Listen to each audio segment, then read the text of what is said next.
மகிழ்ச்சி இருக்கின்றது. ஆமென். அதுக்காக தேவனுக்கு நன்றி சொல்வேன். அதுக்காக ஜெபித்துக் கொள்ளுங்கள். ஜெபக்குழுவிலே சொல்லுகிறேன். சிஸ்டர் பாஸ்டர் சுகிர்தாக ஜெபித்துக்கொள்ளும். அடுத்ததாக இலங்கை மண்ணிலிருந்து ஒரு செய்தி. இந்த இலங்கை மண்ணிலிருந்து ஒரு செய்தி வரும்பொழுது எனக்கு மிகவும் ஆச்சரியம். காரணம், நாங்கள் இலங்கை மண்ணை விட்டு வெளியே வந்து விட்டோம். அவர்கள் இலங்கை மண்ணிலே இருந்து ஊழியம் செய்து ஆத்மாவோட செய்கிறார்கள். எனவே இலங்கை மண்ணில் இருந்து வார்த்தையை நாங்கள் கேட்கும் பொழுது எங்கள் இருதயம் கொழுந்து விட்டு எரியுது, எரிஞ்சு கொண்டே இருக்கு. அதுக்காக நன்றி. இப்பொழுது நாங்கள் பாஸ்டர் சுதாகரன் கிளிநொச்சி ஸ்ரீலங்காவிலிருந்து வந்திருக்கார். முதல் தடவையாக இங்கே சமூகம் அளித்திருக்கிறார். அவரை நாங்கள் சங்கம வானொலியின் சார்பிலும் நித்திய வெளிச்சத்தின் சார்பிலும் வார்த்தையின் வெளிச்சத்தின் சார்பிலும் வருக வருக என்று வரவேற்போம். Praise the lord pastor Sudhakaran. Praise the Lord.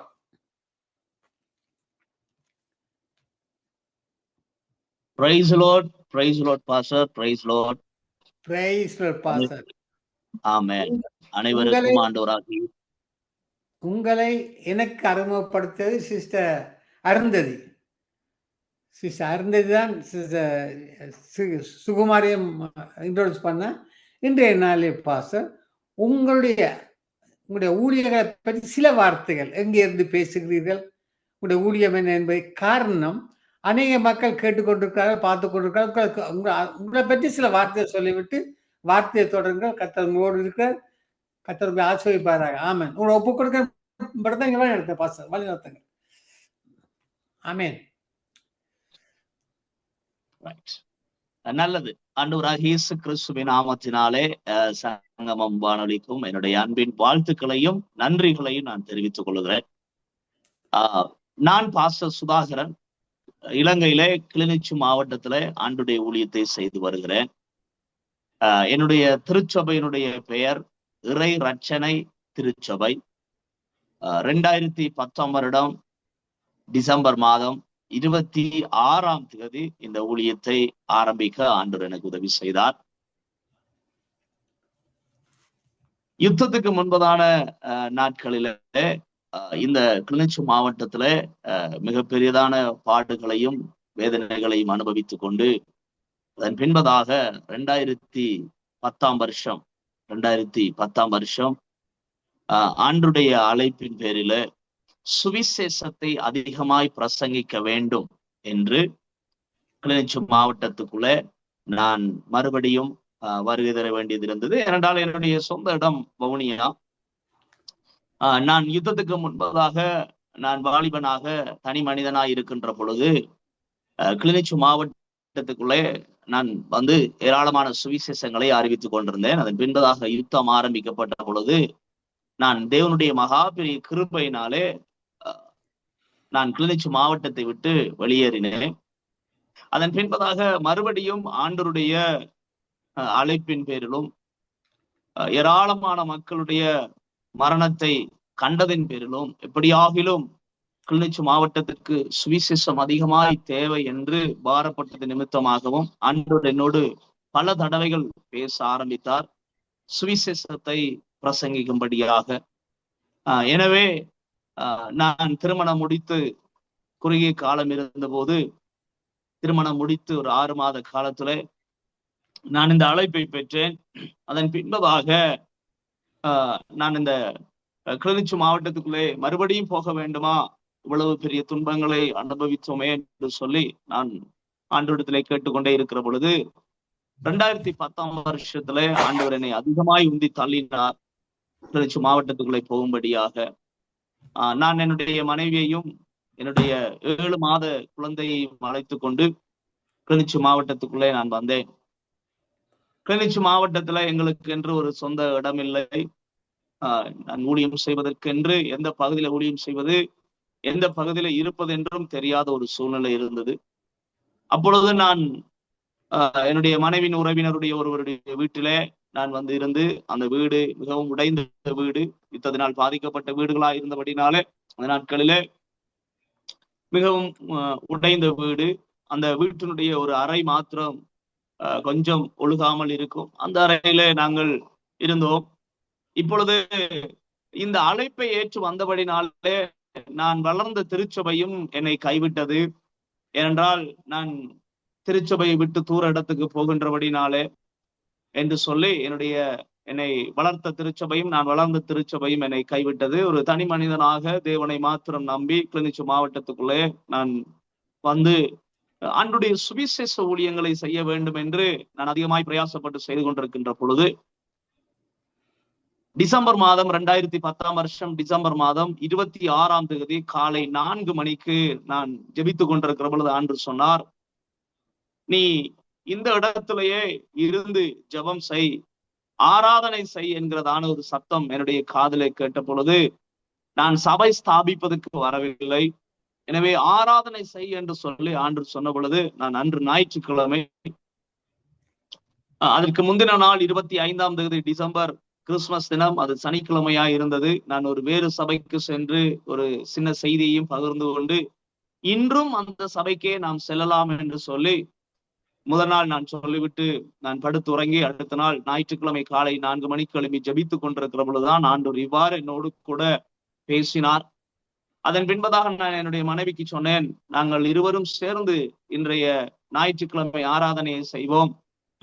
நாங்கள் ஒரு பெரும் கூட்டத்தோடையே ஆராதித்து பழகினபடினாலே நானும் என்னுடைய மனைவியும் இருந்து ஆராதனை செய்வது என்பது என்னுடைய மனைவிக்கும் மிகவும் கஷ்டமாகவும் எனக்கும் கொஞ்சம் கஷ்டமாகவும் இருந்தது. ஆனாலும் கூட நான் ஆண்டவரிடத்துல காலையில ஜெபம் செய்து விட்டு மறுபடியும் 9 மணிக்கு வழமை போலவே நான் ஆராதனை செய்வதற்காக எங்களிடத்துல ஒரு பாய் மாத்திரம்தான் இருந்தது. அந்த பாயை நாங்கள் விரித்து அமர்ந்திருந்து ஜெபம் செய்ய ஆரம்பித்தோம். வழமை போலவே ஆராதனை செய்து சாட்சி, காணிக்கை, ஜெபம், விண்ணப்பம், செய்தி என்று சொல்லி எல்லா பகுதிகளையும், ஒரு ஆராதனையில் இருக்கிற முழுமையான பகுதிகளையும் நான் ஒரு 2.5 மணித்தியாலங்கள் நடத்தி முடித்தேன். ஏனென்றால் 2.5 மணித்தியாலங்கள் 9 மணிலிருந்து 11:30 மணி வரை நடத்துவது இலங்கையிலே அதிகமான சபைகளுடைய வழக்கம். எனவே நானும் அவ்வாறு அந்த 9 மணிலிருந்து 11:30 வரைக்கும் நான் ஜெபம் செய்து நிறைவு செய்து விட்டேன். முதலாவது என்னுடைய செய்தி என்னுடைய மனைவிக்கு தான். இவ்வாறுதான் இந்த திருச்சபை ஆரம்பிக்கப்பட்டது. எங்களுக்கு தும்பு தடி வாங்குவதற்கு பணம் இல்லை. எனவே கொச்சுமற்றைய நச்சு அதை எடுத்து அதை ஒரு தும்பு தடியை போல கட்டி நாங்கள் கூட்டுவோம். படுப்பதற்கு பாய் இல்லை, ஒரே ஒரு பாய் தான் இருந்தது. அந்த ஒரு பாயில என்னுடைய மகன், மற்றபடி நான் துணியை விரித்து படுப்போம். அதற்கு பின்பதாக கார்ட்போர்ட் வாங்கி அதை விரித்து படுப்போம்.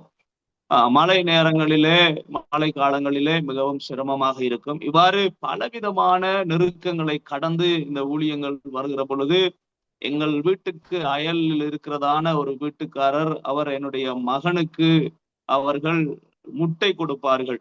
ஏனென்றால் 7 மாதம் என்றபடியினாலே அந்த முட்டையை அவித்து அந்த முட்டையை கொடுப்பார்கள். அவர்கள் நிறைய கோழிகள் வைத்திருந்தபடினால், ஆகையால் மிகவும் சிரமத்தின் மத்தியில் இருந்த நான் உடனே யோசித்தேன், அவர்கள் எங்களுக்கு இதை இலவசமாய் கொடுக்கிறபடினாலே நாங்கள் இதை இலவசமாய் வாங்கக்கூடாது, நாங்கள் கடவுளுடைய பிள்ளைகள் என்று சொல்லி அவர்களுடைய பிள்ளைகளை அழைத்து அவர்களுக்கு நான் அவர்களுடைய பாடசாலை பாடங்களை கற்பிக்க ஆரம்பித்தேன். எனவே இவ்வாறு அவர்களோடு கூட ஒரு நெருக்கம் ஏற்பட்டது. அந்த பிள்ளைகளுக்கு நான் கற்பிப்பதன் மூலமாக நாளுக்கு நாள் பிள்ளைகளுடைய தொகை பெருகியது. சிறிதாக ஆரம்பித்ததான அந்த டியூஷன் அது கொஞ்சம் கொஞ்சமாக பெருகியது. 40-50 பிள்ளைகள் வர வர பெருகினார்கள். ஆனாலும் ஞாயிற்றுக்கிழமை ஆராதனை நடந்து கொண்டே இருந்தது, சண்டே ஸ்கூல் நடந்து கொண்டே இருந்தது. இவ்வாறு கொஞ்சம் கொஞ்சமாக நாளுக்கு நாள் பெருகிற பொழுது ஒரு நாள் காலையில நான் வீதியில போகிற பொழுது ஒரு சகோதரி என்னை இடைமறித்து கேட்டார்கள், ஞாயிற்றுக்கிழமை ஆராதனை நடக்கிறதே உங்கள் வீட்டிலே, நாங்களும் வரலாமா என்று சொல்லி. அவர்கள் ஒரு பாரம்பரிய சபைக்கு போய் ஏறத்தாழ ஒரு 3-4 வருடங்கள் போகாமல் அவர்கள் இருக்கின்றதான ஒரு சகோதரி. எனவே அவர்கள் என்னிடத்தில் கேட்டார்கள், நாங்களும் வரலாமா என்று சொல்லி. நீங்க தாராளமே வரலாமே, எவ்வளவு பேர் வருகிறார் என்று சொன்ன பொழுது, நானும் என்னுடைய மனைவியும் தான் ஆராதிக்கிறோம் என்று சொன்ன பொழுது அவர்கள் சொன்னார்கள், நாங்கள் நம்ப மாட்டோம். ஏனென்றால் தூரத்துல இருந்து கேட்கிற எங்களுக்கு நிறைய பேர் அங்கு வந்து ஆராதிக்கிற சத்தங்கள், பாடல்கள் கேட்கிறது. எனவே நீங்கள் பொய் சொல்ல வேண்டாம், நாங்கள் வருகிறோம் என்று சொல்லு. இல்லை, நீங்கள் வந்து பாருங்கள், நானும் என்னுடைய மனைவியும் தான் ஆராதிக்கிறோம் என்று. அவர்கள் நம்பவே இல்லை. அவர்கள் வந்த பின்பதாக சாட்சி சொன்னார்கள், நான் இந்த இடத்துக்கு வரும் முன்பதாக ஆராதனையின் சத்தத்தை கேட்டுக்கொண்டிருந்தேன். அங்கே நூற்றுக்கணக்கான மக்கள் ஆராதிக்கிறதை போல இருந்ததான சத்தத்தை நான் கேட்டேன். சத்தத்தை கேட்டுதான் வந்தேன் என்று சொல்லி. ஆகையினால் இவ்வாறு சபை மெதுவாக வளர ஆரம்பித்தது. ஆண்டுடைய பெரிய கிருபையினாலே நாங்கள் மாதம் ஒரு முறை சுவிசேஷத்துக்கு என்று ஒரு ஞாயிற்றுக்கிழமையை ஒதுக்கி ஆராதனை முடிந்ததன் பின்பதாக நாங்கள் அப்பொழுது இருந்ததான கொஞ்சம் கொஞ்சமாக சபை வளர்ந்து ஒரு 10-15 பேர் சபைக்குள்ளே வருகை தர ஆரம்பித்தார்கள். அவர்களை அழைத்து கொண்டு சுவிசேஷத்துக்கு நாட்களை மாதத்தின் முதல் நாளை நியமித்து, முதல் ஞாயிற்றுக்கிழமையை நியமித்து ஆராதனை முடிந்ததன் பின்பதாக சுவிசேஷத்தை ஆரம்பித்தோம். இப்படி நாங்கள் சுவிசேஷத்தை ஆரம்பித்த பொழுது அது ஒரு சில கிராமங்களை இலக்கு வைத்து கிளிநொச்சி மாவட்டத்தில் இருக்கிற எல்லா கிராமங்களையும் நாங்கள் சுவிசேஷத்தினாலே நிறைவு செய்ய வேண்டும் என்று சொல்லி வில்லேஜ் டார்கெட் என்று சொல்லி நாங்கள் அந்த ஊழியத்தை ஆரம்பித்து மாதந்தோறும் அது ஆரம்பிக்கப்பட்டது. அதன் பின்பதாக வாரந்தோறுமாக மாறியது. ஒவ்வொரு ஞாயிற்றுக்கிழமையும் நாங்கள் மாலை செல்ல ஆரம்பித்தோம். அதன் பின்பதாக நாங்கள் அதை மாதம் ஒரு முறையாக தீர்க்கமாக நியமித்து ஏறத்தாழ கிளிநொச்சியில் இருக்கிற எல்லா கிராமங்களுக்குள்ளேயும் நாங்கள் சுவிசேஷங்களை அறிவித்து முடித்து முல்லைத்தீவு கிராமங்களுக்குள்ளேயும் சுவிசேஷத்தை அறிவிக்க இப்படியாக கிளிநொச்சி முல்லைத்தீவை நாங்கள் முடித்து கொண்டிருந்தோம். அதே போல அதன் பின்பதாக மக்கள் திருச்சபைக்கு வர ஆரம்பித்த பொழுது சுவிசேஷத்துக்கு என்று ஒரு குழுவை உருவாக்கி அவர்களுக்கு நல்ல சுவிசேஷ பயிற்சிகளை கொடுத்து தெரு பிரசங்கங்கள், ஸ்ட்ரீட் இவாஞ்சலிசம் என்று சொல்வோம். ஆகையினால் இப்படிப்பட்டதான தெரு பிரசங்கங்கள் என்று சொல்லி பல்வேறுபட்டதான சுவிசேஷங்களை சொல்ல ஆரம்பித்தோம். அதன் பின்பதாக நாங்கள் அதிகாலை ஆறுதலின் சத்தம் என்று சொல்லி ஒரு ஊழியத்தை ஆரம்பித்து அங்கே சனிக்கிழமை காலையிலே அதிகாலையிலே 5 மணிக்கு நாங்கள் புறப்பட்டு போய் மக்கள் அதிகமாய் குடியிருப்புகள் இருக்கிறதான பகுதிக்குள்ளே நாங்கள் போய் எங்களிடத்துல இருந்ததான ஒரு புக்ஸ், அதை பாடல்களை, நல்ல பாடல்களை, நல்ல ஆறுதலான பாடல்களை மக்களுக்கு மிகவும் சத்தமாக தொனிக்க பண்ணி அதன் பின்பதாக ஆறுதலான ஒரு செய்தியை கொடுத்து மக்களை நாங்கள் ஆசீர்வதித்து ஜெபம் பண்ணிவிட்டு வெளிச்சம் வருகிறதுக்கு முன்பதாகவே, சூரிய வெளிச்சம் வருகிறதுக்கு முன்பதாகவே அந்த இடத்துல இருந்து நாங்கள் வந்து விடுவோம். அது நிமித்தமாக பல ஜனங்கள் ரட்சிக்கப்பட்டு தொடப்பட்டு இவ்வாறு நாங்கள் காலையில எழுந்து எங்கள் முத்தத்தை கூட்டிக் கொண்டிருக்கிற பொழுது ஒரு சத்தம் கேட்கப்பட்டது. அந்த பாடலூடாக ஆண்டவர் எங்களோடு பேசி இருந்தார் என்று சொல்லியும், அதன் பின்பதாக நான் படுத்திருந்தேன், ஆனால் நான் நித்திரை கொள்ளவில்லை, அதிகாலையிலே கர்த்தர் என்னோடு பேசினார் என்று சொல்லியும், கேன்சர் உள்ள ஒரு சகோதரன் சுகமாக, இப்படி இந்த ஊழியத்தினூடாக பல அற்புதங்களை ஆண்டவர் செய்ய ஆரம்பித்தார். அதை தொடர்ந்து நாங்கள் செய்து கொண்டிருக்கிறோம். அதே போல இவ்வாறு சுவிசேஷத்தை அதிகமாக நாங்கள் பிரசங்கிக்க வேண்டும் என்று சொல்லி சுவிசேஷ பொதுவான பெரிய கூட்டங்கள், சிறு சிறு கிராமங்களில் நடக்கிற கூட்டங்கள் என்று சொல்லி பல்வேறு முறைகளிலே, இன்னும் சில முறைகளிலே நாங்கள் சுவிசேஷத்தை சொல்ல ஆரம்பித்தோம். அதே போல மைதான ஜெபம் என்று சொல்லி வாரந்தோறும் அதிகாலையிலே ஆண்களாக நாங்கள் புறப்பட்டு சென்று கிளிநொச்சியில் இருக்கிறதான மைதானத்திலே அதிகாலை நாங்கள் 4:30 5:45 வரைக்கும் நாங்கள் அந்த ஜெபத்தை செய்துவிட்டு நாங்கள் வெளிச்சம் வருகிற பொழுது மறுபடியும் திரும்பி வந்து விடுவோம். ஆண்டவரே, இந்த கிளிநொச்சி மாவட்டத்தை ஆசீர்வதியும், கிளிநொச்சி மாவட்டத்தை ரட்சியும் என்று சொல்லி எங்கள் மாவட்டத்துக்காக இவ்வாறு நாங்கள் ஜெபித்து வருகிற பொழுது தேவனுடைய பெரிய கிருபையினாலே எனக்கு இப்பொழுது 4 பிள்ளைகள் இருக்கிறார்கள். அதே போல எங்களுடைய திருச்சபையின் பின்பகுதியில என்னுடைய வீடு அமைந்திருக்கிறது. எங்களோடு கூட 2011ஆம் வருஷத்திலிருந்து பிள்ளைகள் வளர்க்கப்பட்டவர்கள் இன்றைக்கு போதகர்களாக அனுராதபுரத்தில் ஒரு ஊழியத்தை ஆரம்பித்து அங்கு ஒரு சகோதரன் அவரும் அங்கு இருக்கிறார். அவர் ஏஎல் முடித்துவிட்டு என்னிடத்துல வந்தவர். இப்பொழுது அவர் வேதாகம கல்லூரி பாடங்களை முடித்துவிட்டு இலங்கை வேதாகம கல்லூரியில பிடிஎச் பாடத்தையும் செய்து கொண்டு அனுராதபுர பகுதியில சிங்கள ஊழியத்தை நாங்கள் ஸ்தாபித்தோம் கடந்த வருஷத்துல. அந்த ஊழியத்தை அவர் பொறுப்பெடுத்து அந்த ஊழியத்தை அவர் செய்து வருகிறார், அவரும் அவருடைய மனைவியும் 3 பிள்ளைகளுமாக. அதே போல இன்னும் ஒருவர் அங்கே முல்லைத்தீவு மாவட்டத்திலே ஆண்டுடைய ஊழியத்தை நாங்கள் ஆரம்பித்து அந்த பகுதியில அவர் அந்த ஊழியத்தை செய்து வருகிறார். அவர் அவருடைய மனைவியும் பிள்ளையுமாக. இவ்வாறு அதே போல தற்பொழுதும் கூட என்னிடத்துல 3 வாலிபர்கள் அங்கே ஆண்டுடைய ஊழியத்துக்கு என்று வளர்ந்து வருகிறார்கள். பெண் பிள்ளைகள் வீடுகளிலிருந்து ஊழியங்களுக்கு அர்ப்பணித்து வாலிப பிள்ளைகள் இப்படியாக வாலிபர்கள் மாத்திரம் ஒரு 6 வாலிபர்கள் ஊழியங்களுக்கு அர்ப்பணித்து வளர்ந்து வருகிறார்கள். அதே போல ஏறத்தாழ ஒரு 13 முழுநேர ஊழியக்காரர்கள் ஊழியங்களை செய்து வருகிறார்கள். ஆண்டுடைய பெரிய கிருபையினாலே கிளிநொச்சி மாவட்டத்துல நாங்கள் ஒரு 11 இடத்துல ஆண்டுடைய கிருபையினால இந்த ஊழியங்களை நாங்கள் செய்து வருகிறோம். தற்பொழுது அதிக வீட்டு சபைகளை உருவாக்க வேண்டும் என்கிறதான ஒரு பெரிய தேவனுடைய கிருபையை பெற்று, காரணம் ஆண்டவரிடத்துல நாங்கள் மக்களை கேட்பதற்கு காரணம், ஆண்டவரே நீர் ஆத்துமாக்களை தாரும் என்று கேட்பதனுடைய காரணம், ஆண்டவரை இன்னும் ஆண்டவரை சுவிசேஷங்களை அறிவிக்க வேண்டும் என்று சொல்லி இன்னும் நாங்கள் இலங்கை தேசத்திலே சுவிசேஷத்தை அறிவிக்கப்படாத விசேஷமாக குறைவாக அறிவிக்கப்பட்டிருக்கிறதான மாவட்டங்களுக்காக நாங்கள் ஜெபம் செய்து அந்த மாவட்டங்களுக்கு ஊழியர்களை ஆயத்தப்படுத்தி அனுப்ப வேண்டும் என்று சொல்லி பிரயாசப்பட்டு வருகிறோம். ஆகையினால இப்படி நாங்கள் புலனறுவை, மொனராகலை போன்றதான மாவட்டங்களையும் அதற்காக நாங்கள் ஜெபித்து வருகிறோம். இந்த ஊழியமானது கிளிநொச்சி மாவட்டத்திலே ஆரம்பிக்கப்பட்ட ஊழியம். இந்த கிளிநொச்சி மாவட்டத்துல அதிகமான ரத்தம் சிந்துதல், அதிகமான யுத்த சத்தங்கள், அதிகமான மரணங்கள், வாலிபர்கள் இந்த கிளிநொச்சி மாவட்டத்துல பலர் மரித்தார்கள். அதனுடைய அடையாளங்கள் இன்றைக்கும் இருக்கிறது.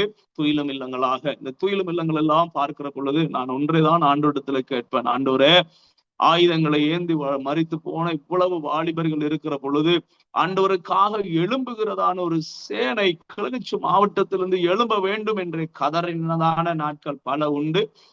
துயிலும் இல்லங்களுக்கு முன்பதாக மோட்டார் பைக்ல ஹெல்மெட்ல கண்ணாடியை மூடிக்கொண்டு அழுத நாட்கள் உண்டு. அதற்கு பிரதிபலனாக ஆண்டவர் இன்றைக்கு ஏராளமான வாலிபர்களையும் வாலிப பிள்ளைகளையும் ஆண்டவர் தந்திருக்கிறதை குறித்து நான் மிகவும் சந்தோஷப்படுகிறேன். தாழ்மையாய் நான் இதை உங்களோடு பகிர்ந்து கொள்வதனுடைய காரணம் என்ன என்றால், எங்கள் தேசத்துல எங்கள் மாவட்டத்துல இந்த பகுதியிலே இந்த பகுதியை குறித்து சொல்லப்படுகிற பொழுது ஒரு பெரும் நிலப்பரப்பில் இருக்கிறதான ஒரு பகுதியா இருந்தாலும் எந்த விதமான முதலாவது மனதுக்கு வருகிறதான ஒரே ஒரு காரியம் யுத்தம் தான் எல்லாருக்கும் மனதுக்கு வரும். ஆனால் நாங்கள் விசுவாசிக்கிறோம், ஆண்டவரே குறிப்பிட்ட காலங்கள் கடந்து நாட்கள் வரும், எழுப்புதல் என்கிற செய்தி மனதுக்கு வர வேண்டும் ஆண்டவரே என்கிறதுதான் என்னுடைய ஒரே ஒரு ஆசை. எனவே இவ்வாறு இந்த ஊழியங்களை ஆரம்பித்து இந்த ஊழியங்கள் இன்றைக்கு ஞாயிற்றுக்கிழமை ஆராதனை இடம் போதாது என்கிற வகையில நாங்கள் மாதந்தோறும் நாங்கள் ஞாயிற்றுக்கிழமை ஆராதனையை கிளிநொச்சியில் இருக்கிறதான ஒரு பொதுவான ஒரு மண்டபத்தை எடுத்து செய்கிற அளவுக்கு ஆண்டவர் மாற்றி இருக்கிறார். அவருடைய கிருபை, அவருடைய தயவு, ஆகையினால இந்த தயவு இன்னும் பெருக வேண்டும். இந்த மாவட்டத்தில் மாத்திரமல்ல, இலங்கை தேசம் முழுவதிலும் சுவிசேஷத்தை கொண்டு போவதுதான் எங்களுடைய திருச்சபையினுடைய தரிசனமும் இலக்காகவும் இருக்கிறது. இவ்வாறு இந்த ஊழியத்திலே ஆரம்பித்து பல நெருக்கங்கள், பல தோல்விகள், பல அச்சுறுத்தல்கள், ஒரு முறை எங்களுடைய வாகனத்தை அடித்து நொறுக்கினார்கள், ஒரு முறை அல்ல பல முறை எங்களுக்கு எதிராக செய்வினை செய்யப்பட்டது. நானும் என்னுடைய மனைவியும் ஜெபித்து கொண்டிருக்கிற நேரமே ஒரு செய்வினைக்காரர் வந்து எங்களுடைய அந்த முத்தத்துல 3 தடவை மோட்டார் பைக்கில் சுற்றி ஒரு பார்சலை தூக்கி எறிந்து விட்டு போனார் எங்கள் காணிக்குள்ளேயே. இவ்வாறு பல அனுபவங்கள் உண்டு. எங்களுக்கு விரோதமாக செய்வினை நேரடியாக செய்யப்பட்டது, மறைமுகமாக செய்யப்பட்டது, எங்களுடைய வாகனங்கள் அடித்து நொறுக்கப்பட்டது என்று பல காரியங்கள், பல சம்பவங்கள் உண்டு. எனக்கு அருமையான கர்த்தருடைய பிள்ளைகளே, தேவன் அற்புதமானவர். இவைகள் எல்லாவற்றையும் கடந்து வரவும் ஒன்றை குறிப்பிட்டு சொல்லுவேனாக இருந்தால், விசுவாச பாதையிலே ஒன்றை குறிப்பிட்டு சொல்லுவேனாக இருந்தால், ஒரு முறை எங்களுடைய வீட்டிலே ஒரு 250 கிராம் அரிசி மாத்திரம் தான் இருந்தது. ஒரு 250 கிராம் அரிசி மாத்திரம், கொஞ்சம் பருப்பும் ஒரு கத்திரிக்காய் மாத்திரம்தான் இருந்தது. என்னுடைய மனைவி அதை சமைத்தார்கள். சமைத்து நாங்கள் சாப்பிட்டோம். அந்த நாட்களில் வந்து எங்களுக்கு ஒரு பழக்கம் உண்டு. சமைத்து அந்த உணவை நாங்கள் காலையிலே சாப்பிட்டு விட்டு வேலைக்கு போகிறவர்களை போலவே நாங்களும் ஒரு பார்சல் எடுத்துக்கொண்டு நாங்கள் சுவிசேஷத்துக்கு காலையிலேயே புறப்பட்டு போய்விடுவோம். காலையிலேயே புறப்பட்டு போய் நாங்கள் சுவிசேஷத்தை அறிவித்து எங்கேயாவது ஒரு மரத்துக்கு கீழையோ அல்லது ஒரு பொதுவான ஒரு மண்டபத்திலேயே இருந்து நாங்கள் மதிய உணவை சாப்பிட்டு விட்டு மீண்டும் மாலை வரையும் ஊழியங்கள் எல்லாம் முடித்து நாங்கள் வீடு திரும்புகிற பொழுது 10-11 மணி ஆகும். அதன் பின்பதாக எங்களிடத்திலே ஊழியக்கார பிள்ளைகள் ஊழியர்கள் உருவாக ஆரம்பிக்கிற பொழுது நாங்கள் அவர்களோடு டீமாக நாங்கள் வேலை செய்ய ஆரம்பித்தோம். இவ்வாறு ஒரு முறை அந்த ஒரு கத்திரிக்காவும் கொஞ்சம் பருப்பும் 250 கிராம் அரிசியும் இருந்தது. அதை என்னுடைய மனைவி சமைத்தார்கள். என்னுடைய மனைவி சமைத்து அன்றைய காலை தினம் நாங்கள் சாப்பிட்டு விட்டு கடந்து போனோம். ஏனென்றால் பார்சல் கட்டுவதற்கு அவ்வளவு உணவில்லை. ஆகையால் நாங்கள் சாப்பிட்டு விட்டு கடந்து போய்விட்டோம். அந்த பாத்திரங்களை கழுவவில்லை. ஏனென்றால் கொஞ்சம் அரிசியும் கொஞ்சம் சோறும் கொஞ்சம் கறியும் இருந்தது. அதை வைத்து விட்டு நாங்கள் போய்விட்டோம். மத்தியானம் நாங்கள் வருகிற பொழுது எங்களுடைய மகனுக்காவது கொடுக்கலாமே என்கிறதோ ஒரு நினைவோடு கூட நாங்கள் ஊழியத்துக்கு போய்விட்டோம். அன்றைய தினம் நாங்கள் மத்தியானம் நாங்கள் வருகிற பொழுது வந்து என்னுடைய மனைவி சாப்பாடு சாப்பிடுவோம் என்று சொல்கிற பொழுதே நான் சொன்னேன், மகனுக்கு மாத்திரம் கொடுங்கள் பார்க்கலாம் என்று.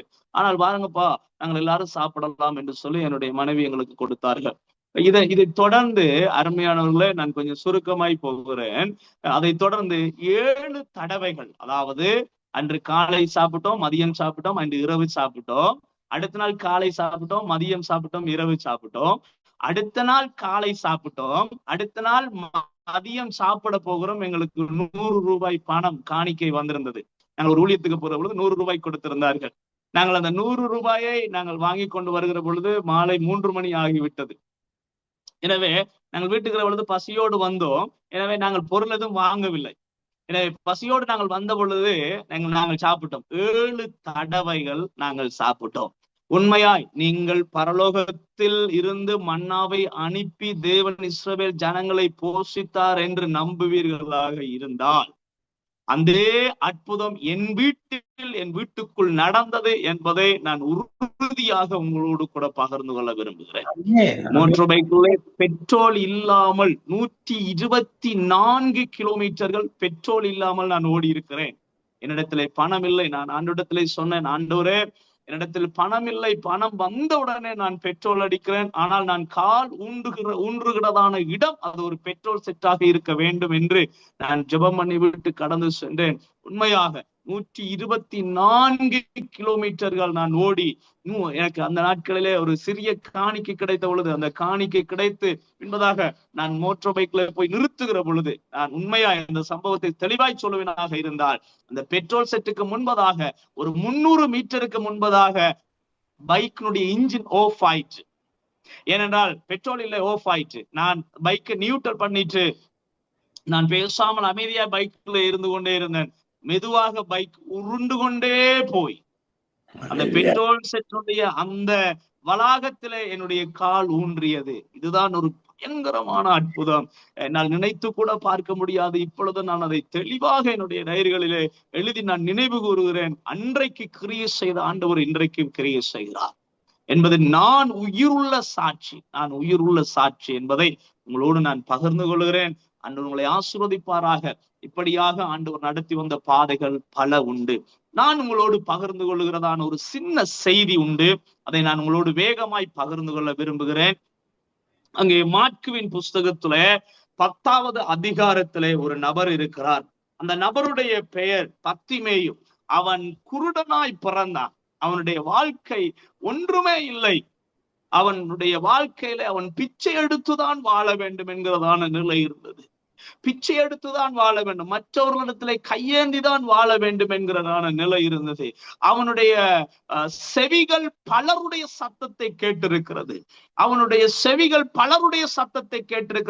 நாவுகள் பலரிடத்திலே பிச்சை எடுத்திருக்கிறது. ஆனால் இப்பொழுது ஒரு செய்தி அவனுடைய செவிகளிலே துணிக்கிறது, செவிகளிலே விழுகிறது. என்ன செய்தி என்றால், நாசரேத்தூரில் இருந்து ஒருவர் வருகிறார். அவருடைய பெயர் இயேசு.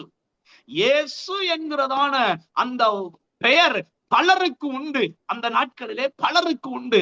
ஆனால் இவன் அந்த நாசரேத்தூரிலிருந்து வருகிற இயேசு என்கிறதான பெயரை கேட்டவுடனே அநேக ஜனங்கள், திரள் ஜனங்கள் அவருக்கு பின்பதாக போய்கொண்டிருக்கிறார்கள்.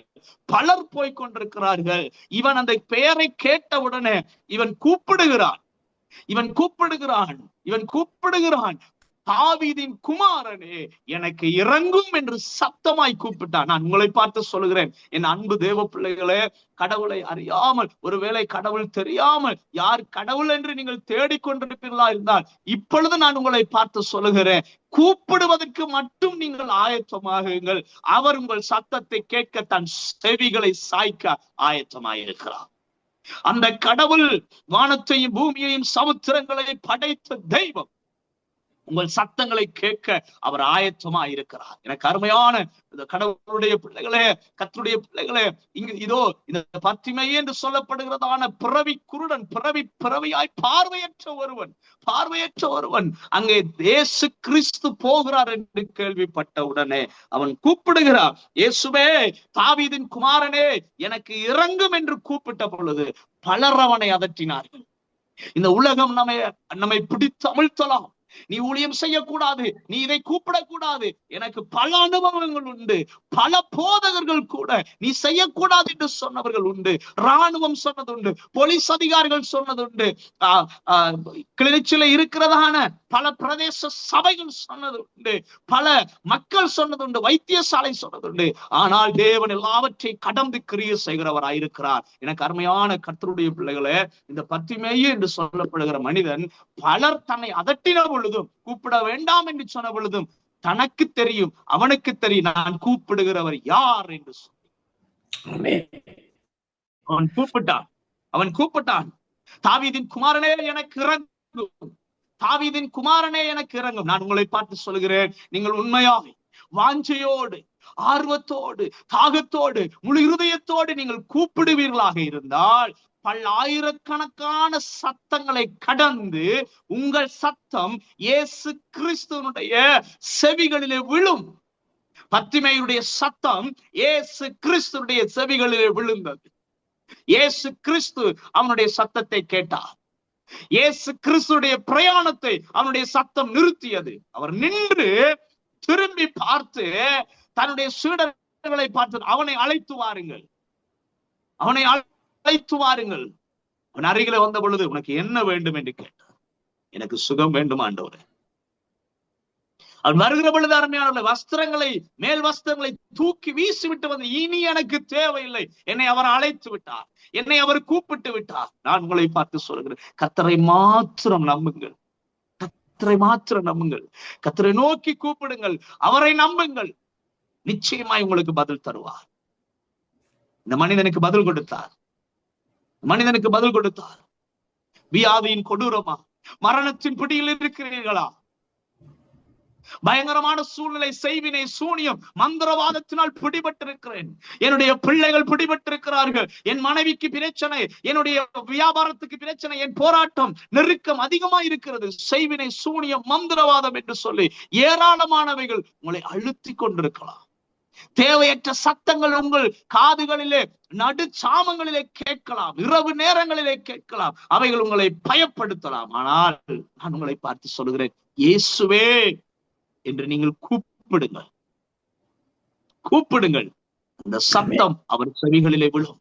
நீங்கள் எங்கிருந்தாலும் அவர் உதவி செய்ய ஆயத்தமாயிருக்கிறார். நீங்கள் எங்கிருந்தாலும், நீங்கள் எப்படிப்பட்ட சூழ்நிலையில இருந்தாலும், எவ்வளவு இடுக்கமான சூழ்நிலையில் இருந்தாலும், எவ்வளவு பயங்கரமான சூழ்நிலையில இருந்தாலும், அவர் அந்த சத்தத்தை கேட்பார். நான் அதை என்னுடைய வாழ்நாளிலே அனுபவித்திருக்கிறேன். சத்தத்தை கேட்கிறவர் உயிரோடு இருக்கிறார். இயேசு கிறிஸ்து உயிர் உள்ள தெய்வம். உங்கள் சத்தத்தை கேட்டு உங்களுக்கு பதில் தர ஆயத்தமாயிருக்கிறார். உங்களுக்கு பதில் தருவார். இந்த பத்திமையுடைய சத்தத்தை கேட்டு அவனை அழைத்து அவனை சுகமாக்கி அனுப்பினார். அவனுக்கு ஒரு பெரிய அவனை ஆண்டவர் சுகமாக்கி அனுப்பினார். அவனுக்கு பூரண சுகத்தை கொடுத்த பொழுது, எனக்கு அருமையான கர்த்தருடைய பிள்ளைகளே, வேதம் சொல்லுகிறது, இயேசு அவனை நோக்கி, நீ போகலாம், உன் விசுவாசம் உன்னை ரட்சித்தது என்றார். 52ஆம் வசனத்திலே அவன் பார்வையடைந்து தன் வழியிலே இயேசுவுக்கு பின் சென்றான். உங்களுக்கு உதவி செய்த தெய்வம், உங்கள் சத்தத்தை கேட்டு உங்களுக்கு அற்புதம் செய்த தேவன் மாறாதவர். ஆனால் அவர் உங்களுக்கு அற்புதம் செய்தபடியால் நீங்கள் அவரை பின்தொடருங்கள், இன்னும் நன்மையை பெறுவீர்கள், இன்னும் அந்த ஆசீர்வாதத்தை பெறுவீர்கள், இன்னும் உங்களுக்கு நன்மையும் சமாதானமும் உண்டாயிருக்கும். எந்த நேரத்திலும், சந்தர்ப்பத்திலும், எப்படிப்பட்ட சூழ்நிலையிலும் உங்களுக்கு உதவி செய்ய ஒருவர் காத்திருக்கிறார். அவருடைய பேர் இயேசு. அவர் உங்களுக்கு உதவி செய்ய காத்திருக்கிறார். நிச்சயமாய் உங்களுக்கு உதவி செய்வார். கர்த்தர் உங்களை ஆசீர்வதிப்பாராக. உங்களுக்காக நாங்கள் தொடர்ந்து ஜெபிக்கிறோம். அன்று உங்களோடு கூட இருப்பார். நன்றி. கர்த்தர் உங்களை ஆசீர்வதிப்பார். God bless you. ஆமென், ஆமென். நன்றி பாஸ்டர். இன்றைய நாள் உங்களுடைய சாட்சியை கேட்கும் பொழுது எனக்கு புல்லரிக்கின்றது. காரணம், இவ்வளவு பாடுகள் உபத்திரவங்கள் மத்தியிலே நீங்க வாழ்ந்து கொண்டிருக்கிற கர்த்தர் உங்களை எலியாவுக்காக போஷித்தது போல போஷித்திருக்கார். அது மட்டும் இல்ல பாஸ்டர், இந்த மத்தேயு சத்தம் சங்கம வானொலி உங்களை போன்ற ஊழியர்கள் பேசும் அநேகர் ரசிப்பார்கள். உங்கள் சாட்சியை கேட்டு அநேகர் ரசிக்கப்பார்கள். உங்களுடைய சாட்சி, உங்களுடைய செய்தி இப்பொழுது 1988 பேர் கேட்டுக்கொண்டிருக்கிறார். உலகம் முழுவதும் கேட்டுக்கொண்டிருக்கிறார். ரசிக்கப்படாத ஜனங்கள் உங்கள் செய்தியை கேட்டு, உங்களுடைய சாட்சியை கேட்டு கண்டிப்பாக ரசிக்கப்படுவார்கள். இந்த ஒன்றான தேவனை கண்டு உங்களை போன்ற ஊழியர்கள் வார்த்தையை கொடுக்கும் பொழுது உலகத்தார் கேட்டு மனதுருகி நீ அவர்தான் உண்மையான தெய்வம் கண்டு. காரணம் உங்களுடைய சாட்சி.